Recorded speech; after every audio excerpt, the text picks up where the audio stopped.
अथ तृतीयोऽध्यायः।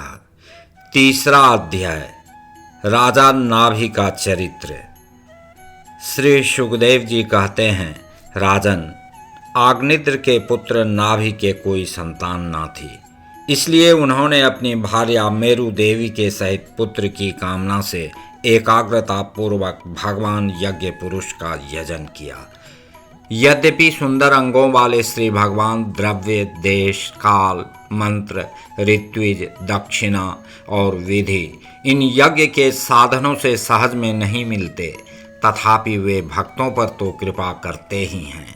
इसलिए जब महाराज नाभि ने श्रद्धापूर्वक विशुद्ध भाव से उनकी आराधना की, तब उनका चित्त अपने भक्त का अभिष्ट कार्य करने के लिए उत्सुक हो गया। यद्यपि उनका स्वरूप सर्वथा स्वतंत्र है, तथापि उन्होंने प्रवर्ग्य कर्म का अनुष्ठान होते समय उसे मन और नयनों को आनंद देने वाले अवयवों से युक्त अति सुंदर हृदयाकर्षक मूर्ति में प्रकट किया। उनके श्रीअंग में रेशमी पीतांबर था, वक्षस्थल पर सुमनोहर श्रीवत्स चिन्ह सुशोभित था, भुजाओं में शंख, चक्र, गदा, पद्म तथा गले में वनमाला और कौस्तुभ मणि की शोभा थी।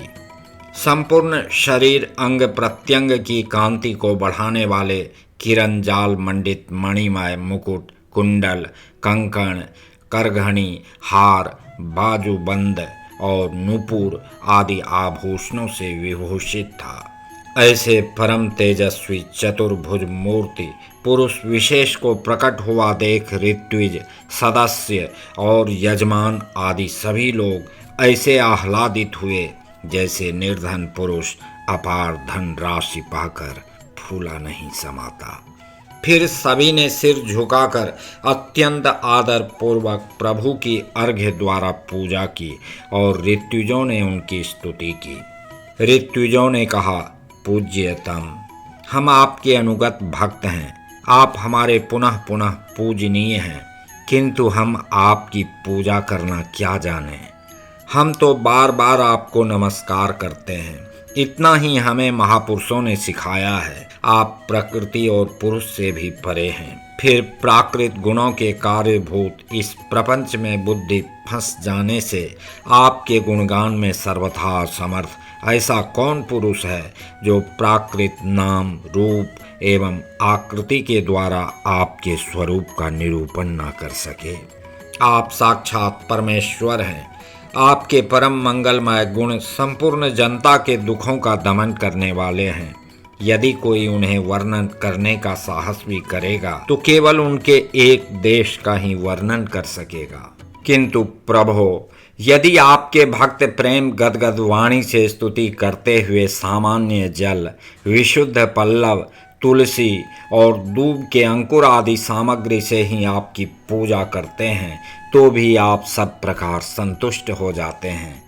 हमें तो अनुराग के सिवा इस द्रव्य कालादि अनेकों अंगों वाले यज्ञ से भी आपका कोई प्रयोजन नहीं दिखलाई देता, क्योंकि आपके स्वतः ही क्षण क्षण में जो संपूर्ण पुरुषार्थों का फल स्वरूप परमानंद स्वभावतः ही निरंतर प्रादुर्भूत होता रहता है, आप साक्षात उसके स्वरूप ही हैं। इस प्रकार यद्यपि आपको इन यज्ञादि से कोई प्रयोजन नहीं है, तथापि अनेक प्रकार की कामनाओं की सिद्धि चाहने वाले हम लोगों के लिए तो मनोरथ सिद्धि का पर्याप्त साधन यही होना चाहिए। आप ब्रह्मादि परम पुरुषों की अपेक्षा भी परम श्रेष्ठ हैं। हम तो यह भी नहीं जानते कि हमारा परम कल्याण किसमें है और न हमसे आपकी यथोचित पूजा ही बनी है। तथापि जिस प्रकार तत्वज्ञ पुरुष बिना बुलाए भी केवल करुणावश अज्ञानी पुरुषों के पास चले जाते हैं, उसी प्रकार आप भी हमें मोक्ष संज्ञक अपना परम पद और हमारी अभिष्ट वस्तुएं प्रदान करने के लिए अन्य साधारण यज्ञ दर्शकों के समान यहाँ प्रकट हुए हैं। पूज्यतम, हमें सबसे बड़ा वर तो आपने यही दे दिया कि ब्रह्मादि समस्त वरदायकों में श्रेष्ठ होकर भी आप राजर्षि नाभि की इस यज्ञशाला में साक्षात हमारे नेत्रों के सामने प्रकट हो गए अब हम और वर क्या मांगे। प्रभो, आपके गुणगणों का गान परम मंगलमय है। जिन्होंने वैराग्य से प्रज्वलित हुई ज्ञानाग्नि के द्वारा अपने अंतःकरण के राग द्वेष आदि संपूर्ण मलों को जला डाला है, अतएव जिनका स्वभाव आपके ही समान शांत है, वे आत्माराम मुनिगण भी निरंतर आपके गुणों का गान ही किया करते हैं।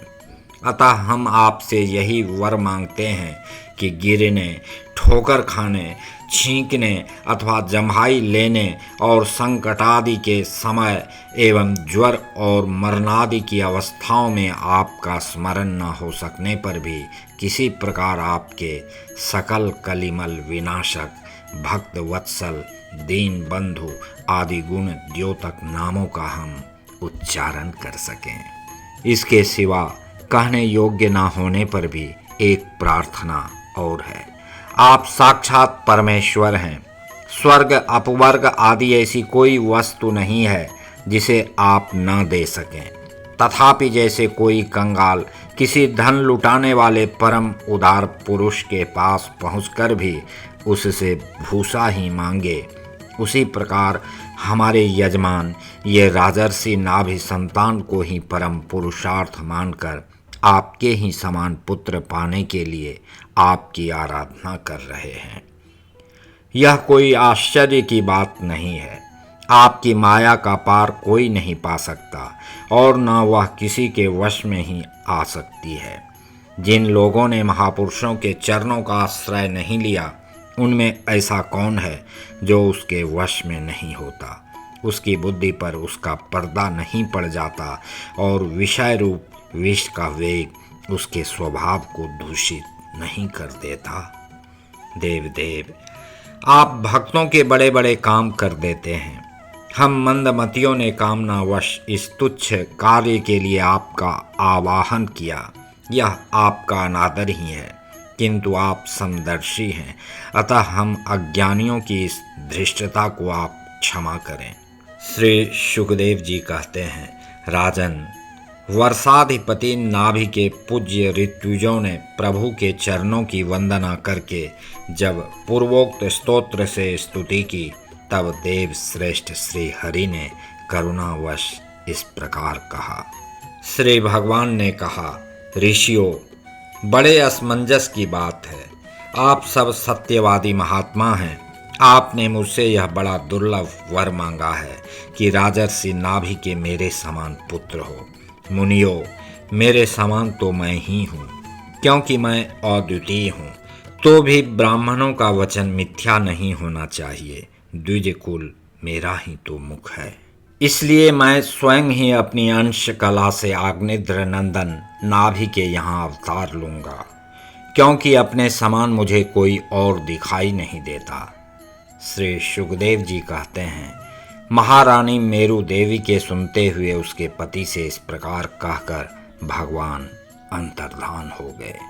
विष्णुदत्त परीक्षित, उस यज्ञ में महर्षियों द्वारा इस प्रकार प्रसन्न किए जाने पर श्री भगवान महाराज नाभि का प्रिय करने के लिए उनके रनिवास में महारानी मेरु देवी के गर्भ से दिगंबर सन्यासी और ऊर्ध्वरेता मुनियों का धर्म प्रकट करने के लिए शुद्ध सत्वमय विग्रह से प्रकट हुए।